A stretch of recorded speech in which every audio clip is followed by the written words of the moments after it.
நாட்டுக்காக உழைப்பதற்கே அண்ணா பிறந்தார்.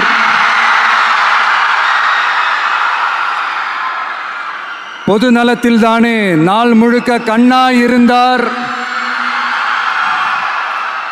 அப்படின்ட்டு எம்ஜிஆர் அவர்கள் ஒரு பாட்டு ஒன்று பாடியிருக்கிறாங்க, கேட்டிருப்பீங்க. அப்படிப்பட்ட நம்ம காஞ்சி தலைவர் அறிஞர் அண்ணா அவர்கள் பிறந்த மாவட்டம் தான் இந்த காஞ்சிபுரம் மாவட்டம்.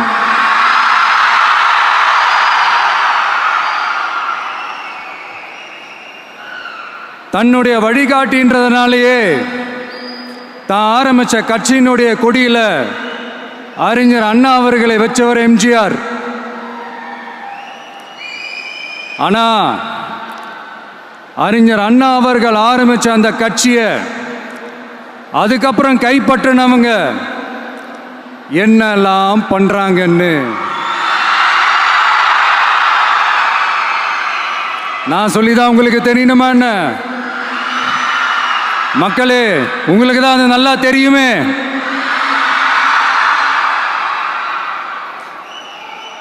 தனிப்பட்ட முறையில் எங்களுக்கும் அவங்களுக்கும் எந்த பிரச்சனையும் கிடையாதுங்க. எந்த வாய்க்கா வரப்பு தகராறுலாம் எதுவுமே கிடையாதுங்க. அப்படியே இருந்தாலும் அது நம்ம கண்டுக்கவே போறது இல்லைங்க. தனிப்பட்ட முறையில் அவங்களுக்கு வேணா நம்ம மேல வன்மத்தோடு இருக்கலாங்க. ஆனா நாமெல்லாம் அப்படி கிடையவே கிடையாதுங்க. ஆனா உங்களை என்ன நம்ம எல்லாரையும் பொய் சொல்லி நம்ப வச்சு ஓட்டு போட வச்சு ஏமாத்தினாங்கல்ல,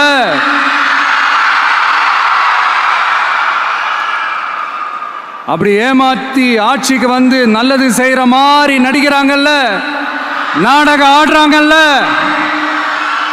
அவங்கள எப்படி நம்ம கேள்வி கேட்காம இருக்க முடியும்? அதனால அவங்கள நம்ம கேள்வி கேட்காம விட போறதே இல்லை.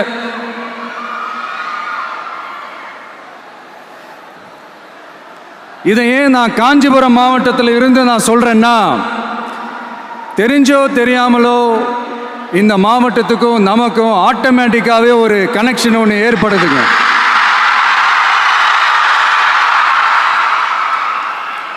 ஏன்னா நம்மளுடைய முதல் கள பயணத்தை தொடங்கினதே பரந்தூர்ல இருந்து தான். பரந்தூருக்கு போய் அந்த மண்ணில் நின்று அந்த மக்களுக்காக கேள்வி கேட்டதும் இதே அண்ணா அவர்கள் பிறந்த காஞ்சிபுரம் மாவட்டம் தான்.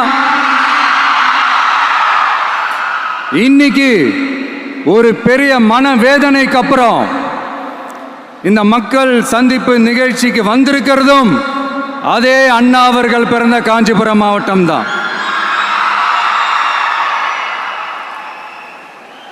அதனால நமக்கு எல்லாமும் கொடுத்த நம்ம மக்களுக்காக எல்லா நல்லதையும் செய்யணும். அதுவும் சட்டப்பூர்வமாக செய்யணும், அங்கீகாரத்தோடு செய்யணும், அதிகாரப்பூர்வமாக செய்யணும், ஒட்டுமொத்த தமிழ்நாட்டு மக்களுக்கும் செய்யணும், ஒரே மாதிரி செய்யணும், ஒரே எண்ணத்தோடு செய்யணும். அந்த ஒரே லட்சியத்தோடு தான் நாம் அரசியலுக்கே வந்திருக்கிறோம். அதனால தான் மக்களிடம் செல் அப்படின்னு சொன்ன அண்ணாவை கையில் எடுத்தோம். அவங்க சொன்ன மாதிரி மக்களை நோக்கி போகிறோம். ஆனால் மக்களிடம் செல்னு சொன்ன அண்ணாவை மறந்தது யாரு?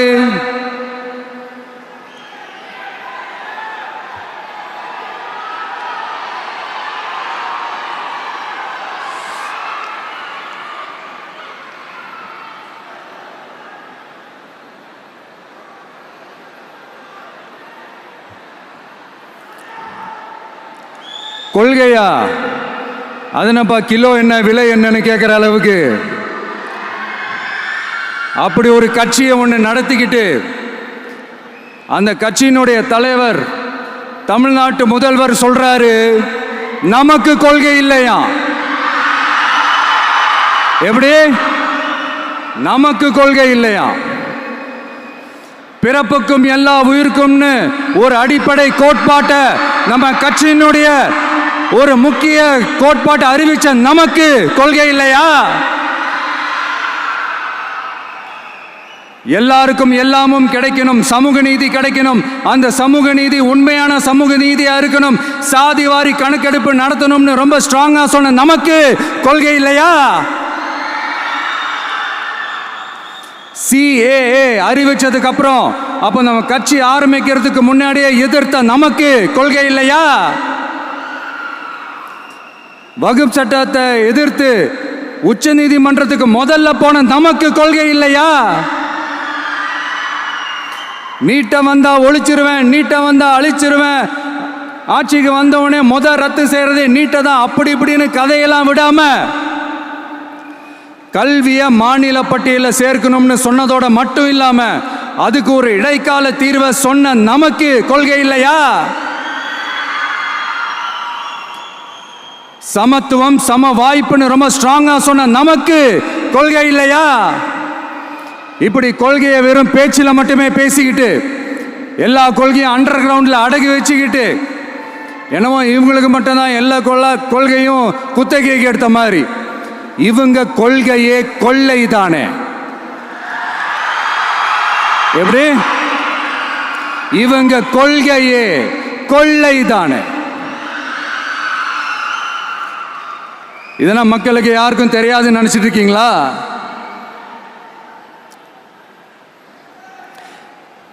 எங்க கட்சி ஒன்றும் சங்கரமணம் இல்லைன்னு சொன்னது யாரு? யார் சொன்னாங்க? ஏன் சொன்னாங்க? எதுக்கு சொன்னாங்க? இப்போ உங்க கட்சியில என்ன நடந்துகிட்டு இருக்குது அதையும் கொஞ்சம் யோசிச்சு பாருங்க, இதையும் கொஞ்சம் யோசிச்சு பாருங்க. அதனால பாப்பா, பவள விழா பாப்பா, நீ பாசாங்கு காட்டாத பாப்பா. நீ நல்லவர்கள் போல் நடிப்பதை பார்த்து நாடே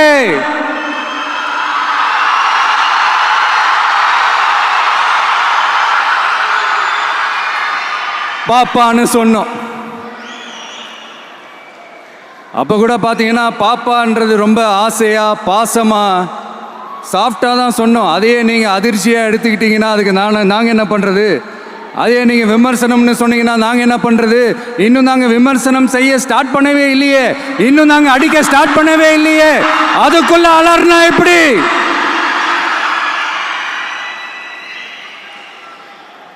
அதனால உங்க அரசவை புலவர்கள் யாராவது இருந்தாங்கன்னா கர்ச்சீஃப் எடுத்து அவங்க கண்ணீரை துடைத்து விடுங்கள். சரி, அது அவங்க பிரச்சனை, அவங்க பார்த்துக்கிட்டோம். நமக்கு எப்பவுமே மக்கள் தாங்க, மக்களுடைய பிரச்சனை பத்தி பேசுறது தான். இன்னைக்கு நம்ம காஞ்சிபுரம் மாவட்டத்துக்கு வந்திருக்கிறோம். இங்க மக்கள் ஃபேஸ் பண்ற அந்த பிரச்சனையை பத்தி நம்ம பேசி ஆகணும்.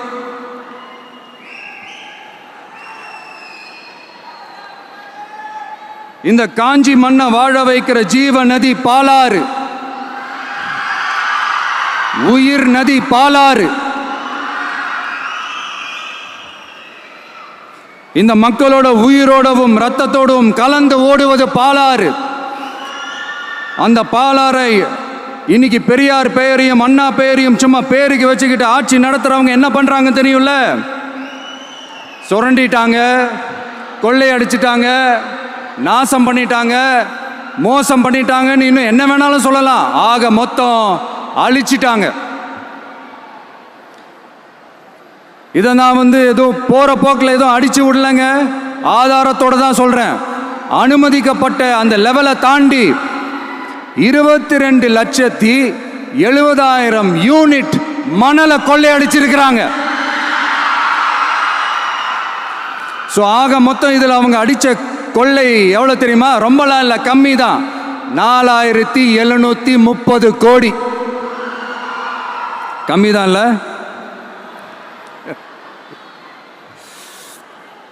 இதுக்கெல்லாம் அவங்க ஆதாரம்லாம் கேட்க முடியாது. ஏன்னா இந்த ஆதாரம்லாம் ஆல்ரெடி கோர்ட்ல இருக்குது, அமலாக்கத்துறை டிபார்ட்மெண்ட்ல இருக்குது.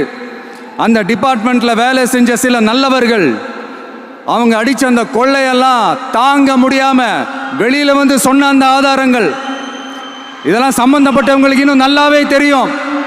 அதனால இது சம்பந்தமா ஆதாரங்களை கொடுலாம் அவங்க கேட்க முடியாது.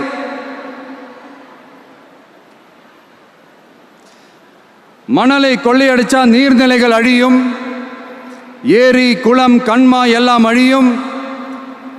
இதெல்லாம் அழிஞ்சா விவசாயம் அழியும், விவசாயம் அழிஞ்சு போனால் விவசாயிகள் அழிஞ்சிருவாங்க. ஆக மொத்தம் நாம் எல்லாரும் மொத்தமாக அழிஞ்சு போக வேண்டியதுதான். இப்படி மேலிருந்து கீழே வரைக்கும் ஒரு கட்சியை சிண்டிகேட் போட்டு கொள்ளையடிக்கிறத கேள்விப்பட்டிருக்கிறீங்களா மக்களே? இதே காஞ்சிபுரத்தோட உலக பெருமை நம்ம பட்டும் கைத்தறி துணியும் அதை தயாரித்து கொடுக்கிற கைத்தறி நெசவாளர்களும் தான். காஞ்சிபுரம் பட்டுன்னு சொன்னா உலகத்துக்கே தெரியும். ஆனா அதை தயாரித்து கொடுக்கிற நெசவாளர்கள் நிலை என்ன தெரியுமா? வறுமை, துன்பம், கந்துவட்டி கொடுமை. பட்டு கைத்தறிக்கு கூட்டுறவு சங்கங்கள் இருக்கு, பருத்தி கைத்தறிக்கும் கூட்டுறவு சங்கங்கள் இருக்கு. சுமார் 40,000 பேர் அதில் உறுப்பினர்களாக இருக்கிறாங்க. அது போக சாய தொழில், தறிப்பட்டறை தொழில் இதை நம்பி 40,000 குடும்பங்கள் இருக்கு. ஆனால் அவங்களோட ஒரு நாள் கூலி எவ்வளவு தெரியுமா? வெறும் 500 ரூபா தான். அதை கொஞ்சம் அதிகப்படுத்தி கொடுங்கன்னு போராடி போராடி பார்த்து ஒன்றும் நடக்கலை. இதோட அவங்க கஷ்டம் முடிஞ்சுதா? வடகிழக்கு பருவமழை அந்த 500 ரூபா கூலிக்கு வேட்டு வச்சிடுச்சு.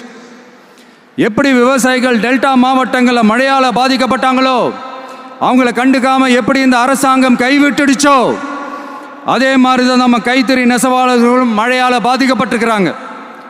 அடுத்து இந்த காஞ்சிபுரம் மாவட்டத்தோட பஸ் ஸ்டாண்டு 60 வருஷத்துக்கு முன்னாடி கட்டினதான். அண்ணா அவர்கள் ஆட்சிக்கு வந்தப்போ கட்டியிருப்பாங்க போல. அது இன்னும் புதுப்பிக்க கூட முடியாம கேட்டால் என்ன சொல்லுவாங்க? அந்த லேண்டு வந்து கேஸில் இருக்குது. இல்லை, நான் கேட்குறேன், ஒரு கவர்மெண்ட்னால வேற ஒரு நல்ல இடத்த தேர்வு செஞ்சு ஒரு பஸ் ஸ்டாண்ட் கட்டி தர முடியாதா?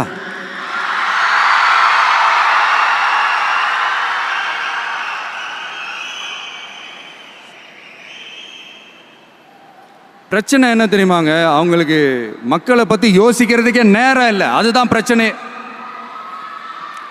அடுத்து பாலாஜாபாத் பக்கத்தில் அவலூர் ஏரி இருக்கு. அது பாலாற்றை விட உயரமா இருக்கு. அதனால என்ன ஆகுதுன்னா ஆற்று தண்ணி ஏரிக்கு போக முடியாம போயிடுது. அதை சரி பண்ணி அந்த இடத்துல ஒரு தடுப்பணையை கட்டினா ஏரி நிறைய தண்ணி நிற்கும். அப்படி நின்னா அவலூர் மட்டும் இல்ல, ஆசூர் உட்பட இன்னும் எத்தனை கிராமங்கள், எத்தனை ஆயிரம் ஏக்கர் விவசாயம் நல்லா நடக்கும். இதுக்கு இன்னும் எத்தனை வருஷம் மக்கள் கோரிக்கை கொடுக்கணும், மக்கள் போராடணும். இந்த பிரச்சனையெல்லாம் இருக்கிற அதே காஞ்சிபுரம் மாவட்டத்தில் தான் பரந்தூர் ஏர்போர்ட் கட்டுற பிரச்சனையும் இருக்குது. அந்த பிரச்சனையில் கண்டிப்பாக நாங்கள் விவசாயிகள் பக்கம்தான் நிற்போம். அதில் எந்த மாற்று கருத்துமே கிடையாது. இந்த கவர்மெண்ட் பரந்தூர் விவகாரத்தில் எங்களுக்கோ இல்லை விவசாயிகளுக்கோ எந்த விதமான காரணங்கள் சொல்லி எஸ்கேப் ஆகவே முடியாது. இப்படி மக்களுக்காக மக்களோட பிரச்சனைகளை எடுத்து பேசுறதுனால இப்போ ஆட்சியில் இருக்கிறவங்களுக்கு நம்ம மேலே ஒரு ஆத்திரம் வரத்தானே செய்யும். அதனால தான் நீங்கள் பார்த்தீங்கன்னா சட்டசபையில் ஆரம்பித்து ஒரு சாதாரண நிகழ்ச்சி வரைக்கும் எல்லா மேடையிலையும் மேடைக்கு மேடை டிவிக்கே தான். டிவிக்கே அவதூறு, அவதூறு டிவிக்கே, டிவிக்கே அவதூறு, அவதூறு டிவிக்கே. இதுக்கெல்லாம் கண்டிப்பாக நாங்கள் பதில் சொல்லுவோம், சொல்லாமலாம் இருக்க மாட்டோம். இப்போ கூட கரூரை பற்றி பேசுவேன்னு எதிர்பார்த்துருப்பாங்க. அதை நான் கொஞ்சம் அப்புறமா பேசுகிறேன். பட் இப்போ நம்மளுடைய விஷன் என்னன்னு சொல்லணும்னு நான் கொஞ்சம் ஆசைப்படுறேன்.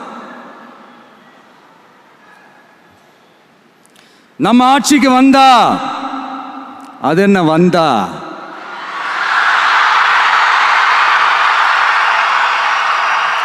வருவோம். மக்கள் கண்டிப்பா நம்மளை வர வைப்பாங்க.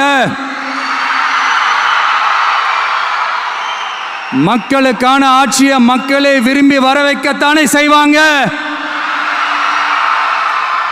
அப்படி மக்களால் அமைக்கப்பட போற நம் ஆட்சியில் நம்ம என்ன செய்ய போறோன்றது அதுக்கான அந்த தேர்தல் அறிக்கையில் அதுக்கான விளக்கத்தை டெஃபினட்டாக கொடுப்போம். பட் அதுக்கு முன்னாடி ஒரு சின்னதாக லைட்டாக நான் கொஞ்சம் அதை சொல்லணும்னு ஆசைப்படுறேன். எல்லாருக்கும் நிரந்தரமான வீடு இருக்கணும்.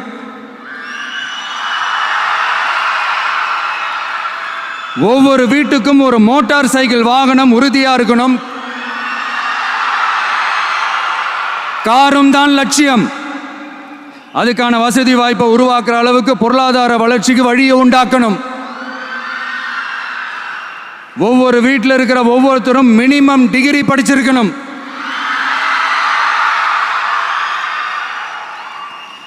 ஒவ்வொரு வீட்லையும் குறைந்தபட்சம் ஒருத்தருக்கு நிரந்தர வருமானம் கிடைக்கணும். அதுக்கான வேலை வாய்ப்பை உருவாக்கணும். அதுக்கு தகுந்த மாதிரி கல்வியில பாடத்திட்டத்தில் சீர்திருத்தம் செய்யணும். கவர்மெண்ட் ஹாஸ்பிட்டல்ஸுக்கு மக்கள் எல்லாரும் பயம் இல்லாம நம்பி போற மாதிரி மாற்றணும். பருவமழை காலத்தில் ஏற்படுற வெள்ளத்தால் ஊரும் சரி மக்களும் சரி விவசாயமும் சரி பாதிக்கப்படாமல் இருக்கணும். அதுக்கு 4000 கோடி திட்டம்னு ஒரு உருட்டுனாங்களே, அந்த மாதிரிலாம் எதுவும் இல்லாமல் உண்மையான ஒரு பாதுகாப்பு திட்டத்தை உருவாக்கணும். மீனவர்களோட, தொழிலாளர்களோட, நெசவாளர்களோட, அரசு ஊழியர்கள் மற்றும் ஆசிரியர்களோட கருத்து கேட்டு அவங்களுக்கான பாதுகாப்பு மற்றும் வளர்ச்சி திட்டங்களை உருவாக்கணும். உருவாக்குறது மட்டும் இல்லை, அதை செயல்படுத்தணும். முக்கியமாக இண்டஸ்ட்ரியல் டெவலப்மெண்ட்ஸில் கான்சென்ட்ரேட் பண்ணணும். எல்லாத்தையும் விட ரொம்ப ரொம்ப முக்கியம், சட்டம் ஒழுங்க ரொம்ப ஸ்ட்ரிக்டாக வச்சுருக்கணும். நம்மளுடைய அம்மா, அக்கா, தங்கச்சிகள், அவங்களுடைய பிள்ளைகள், குழந்தைகள் எல்லாருக்கும் பாதுகாப்பை, அதுவும் உண்மையான ஸ்ட்ராங்கான பவர்ஃபுல்லான பாதுகாப்பை உண்டாக்கணும். அண்ணா யூனிவர்சிட்டியில் நடந்த அந்த பெண்ணுக்கு நடந்த அந்த பிரச்சனை மாதிரியோ, இல்லை கோவையில் நடந்த அந்த கல்லூரி பெண்ணுக்கு நடந்த பிரச்சனை மாதிரியோ அதெல்லாம் நடக்க விடவே கூடாது. நம்ம வீட்டு பெண்கள் ஸ்ட்ராங்கா, பயமே இல்லாம தைரியமா இருக்கணும்.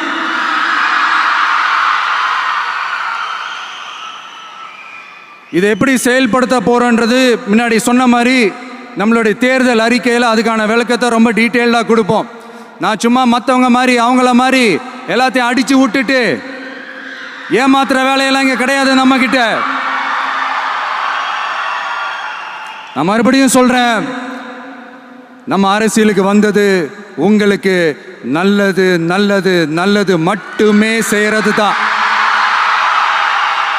எங்களுக்கு வேற எந்த அஜெண்டாவும் கிடையாது. அதனால தான் பார்த்தீங்கன்னா கொள்கை எதிரி யாரு, அரசியல் எதிரி யாருன்னு திட்டவட்டமாக சொல்லிட்டு அது வெளியே சொல்லிட்டு களத்துக்கு வந்திருக்கிறோம். அதில் எந்த விதமான குழப்பமோ எந்த விதமான ஊசலாட்டமோ எதுவுமே இருக்க போறதில்ல. இந்த விஜய் சும்மா எதையும் சொல்ல மாட்டான். ஒன்னு சொன்னா அதை செய்யாம விட மாட்டான். அது மக்களுக்கு நல்லாவே தெரியும். அப்புறம் ஒரு அதிசயம் சொல்ல முடியாது, இது ஒரு கண்டுபிடிக்க முடியாத ஒரு உண்மைன்னு சொல்லலாம். அது என்னப்பா, அது தற்குறியா?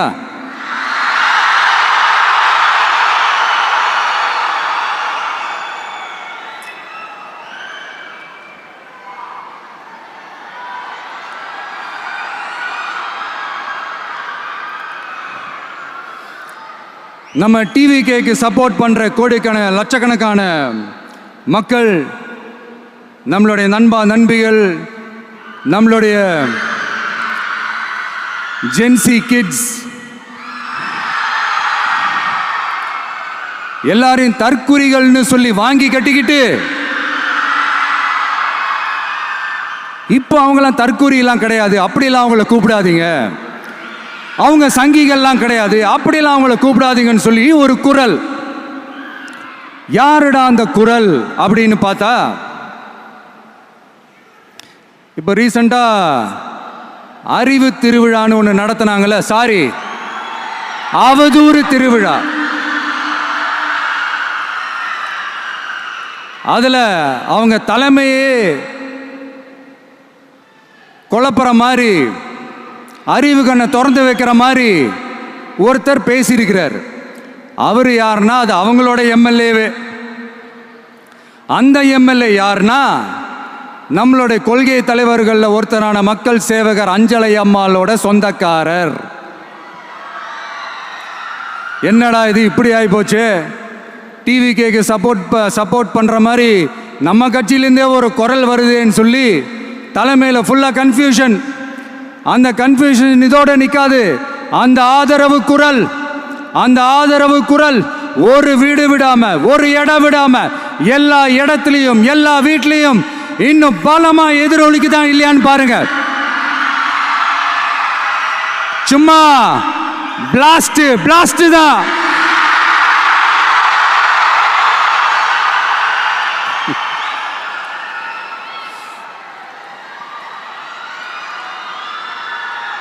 இது இன்னைக்கு நேற்றுலாம் நடக்கலைங்க. 1972 நடந்து முடிஞ்சிருச்சு. எப்போ எம்ஜிஆர் அவர்கள் கட்சி ஆரம்பிச்சாங்களோ அப்பவே அது ஒரு கூத்தாடி கட்சி. எப்போ எம்ஜிஆர் அவர்களுக்கு பின்னாடி அத்தனை மக்கள் திரண்டு நின்னாங்களோ அப்பவே அது ஒரு கூத்தாடி கும்பல். நடிகர் கட்சின்னு சொன்ன ஒருத்தர் அதுக்கப்புறம் எம்ஜிஆர் கூடயே போய் சேர்ந்துட்டாரு. இன்னொருத்தர் இவரெல்லாம் ஒரு ரவுண்டு தாங்க வருவார், ரெண்டாவது ரவுண்ட்லாம் காணாமல் போயிடுவார்னு சொல்ல இன்னொருத்தர் அதுக்கப்புறம் போய் எம்ஜிஆர் கிட்டே போய் சேர்ந்துட்டார். ஸோ இந்த மாதிரி இவங்க 2 பேர் மட்டும் இல்லை, ஒட்டுமொத்த தமிழ்நாட்டு மக்களும் எம்ஜிஆர் அவர்கள் கூட தானே போய் சேர்ந்தாங்க.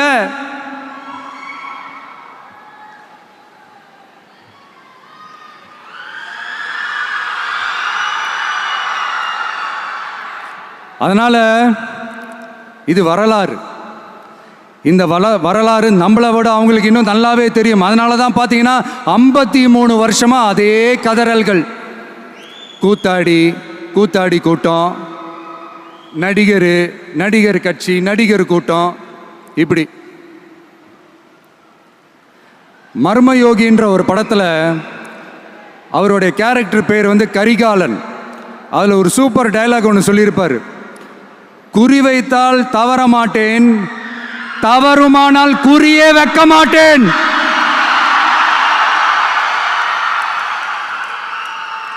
இதெல்லாம் யாருக்கு சொல்றோம், எதுக்கு சொல்றோம்னு புரிய வேண்டியவங்களுக்கு புரிஞ்சா நல்லா இருக்கும். ஏண்டா இந்த விஜய தொட்டோம்,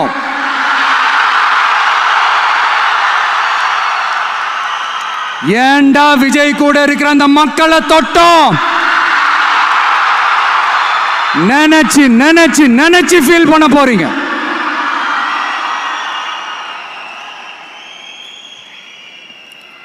அப்புறம் நமக்கு இந்த அரசியல் புரிதல்லாம் இல்லை, அது இல்லை, இது இல்லை.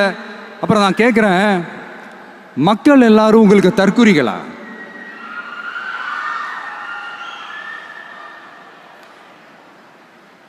அதே மக்களோட ஓட்டு வாங்க போற நாம தற்குறிகள்னா அப்ப இவ்வளவு நாள் அதே மக்கள் கிட்ட இருந்தானே நீங்க ஓட்டு வாங்கிட்டு இருந்தீங்க.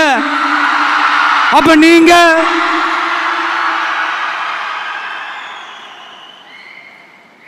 அந்த மக்களுக்கு நீங்க காட்டுற மரியாதையும் நன்றியும் இதுதானா?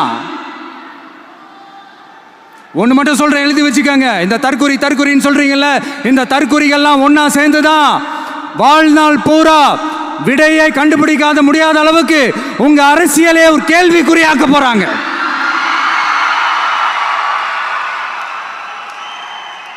இவங்கெல்லாம் யாரும் இங்க தற்குறிகள்லாம் கிடையாது. இவங்க எல்லாரும் தமிழ்நாட்டு அரசியலோட ஆச்சரியக்குறி. இவங்க எல்லாரும் தமிழ்நாட்டு அரசியலோட அந்த மாற்றத்திற்கான அறிகுறி. சும்மா லாஜிக்கே இல்லாம தற்குறி.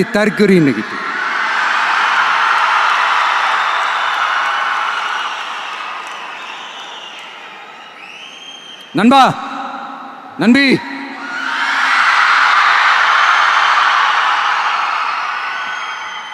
எல்லா மேடையிலும் ரிப்பீட்டடா ஒரு விஷயம் நான் சொல்லுவேன்ல, இப்ப நீங்க சொல்லுங்க. ஒன்னு இன்னொன்னு ரிப்பீட். ஒண்ணு. இன்னொன்னு, இந்த போட்டி எப்படி இருக்க போகுதுன்னா, மக்களோட மக்களா நிக்கிற நமக்காக மக்களே டிசைட் பண்ணி போறாங்க. My dear sir, my dear uncle,